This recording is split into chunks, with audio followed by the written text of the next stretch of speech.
మాస్తో కేకులు పెట్టించేలా, క్లాస్తో క్లాప్ కొట్టించేలా, పానకం తాగే రోజు పూనకాలు వచ్చేలా ఉండబోతున్నాయి.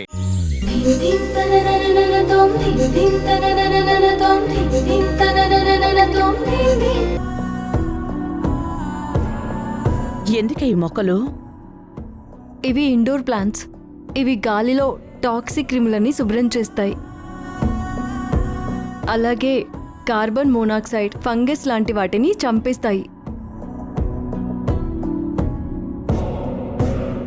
ఇవన్నీ ఆక్సిజన్ లెవెల్స్ని పెంచడంతో పాటు గాలిని శుభ్రపరుస్తాయి. ధ్రువ సార్ గదిలో పెడదామని తెప్పించాను.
రంగి, కూరల మీద మూతలే పెట్టలేదేంటి?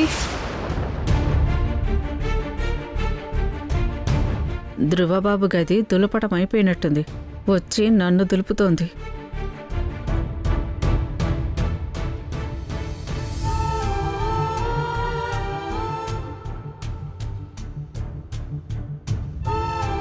అవును, కిచెన్ టాప్ క్లీన్ చేసావా? వంట అయిపోయాక క్లీన్ చేసే వెళ్తానమ్మా. సరిపోదు రంగి. ఇక నుంచి వంట చేసే ముందు కూడా ఒకసారి డెటాల్ వేసి తుడువు. తర్వాత చేతులకి గ్లౌజెస్ వేసుకోవాలి. జుట్టు పైన క్యాప్ పెట్టుకో. అవన్నీ చంద్రన్నకు చెప్పి నేను తెప్పిస్తాను. సార్కి సంబంధించిన అన్ని గిన్నెలు వేడి నీళ్లలో పెట్టు. సరేనమ్మా. నువ్వు ఉప్పు కారాలు బాగా తగ్గించాలి. నూనె కూడా తెగ పోసేయకు. ఇన్ని పెట్టుకుందా మనసులో నా వంట గురించి. వింటున్నావా రంగి? వింటున్నానమ్మా. వద్దులే రంగి. సార్కి సంబంధించినవి నేనే కడుక్కుంటాను, నేనే వండుకుంటాను. నీ ధ్యాస ఎప్పుడు ఎక్కడో ఉంటుంది.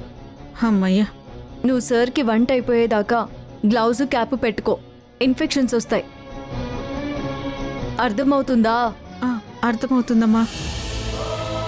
భగవంతుడా, ధ్రువాన్ని ఈరోజు ఇంటికి పంపుతున్నావని ఈ పిచ్చిది వాడి కోసం ఇంటినే హాస్పిటల్గా మార్చేస్తోంది.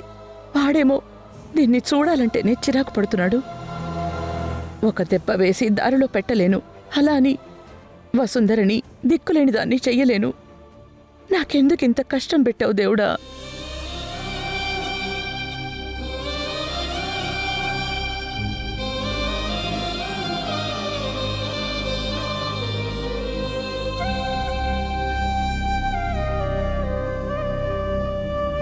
అత్తమ్మా,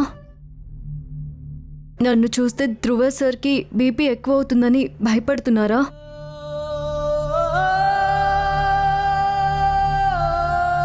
మీరేం కంగారు పడకండి అత్తమ్మా. దానికి నా దగ్గర ఒక ప్లాన్ ఉంది. అది నేను చూసుకుంటాను.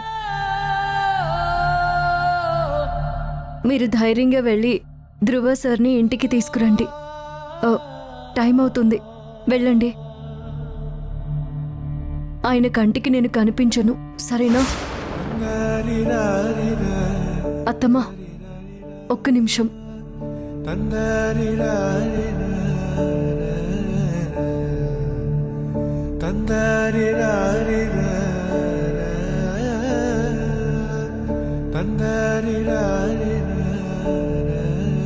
సార్కి ఈ విడాకుల పత్రాలు చూపించి ఇందులో వసుంధర సంతకం పెట్టి ఇంట్లో నుంచి వెళ్ళిపోయిందని చెప్పండి.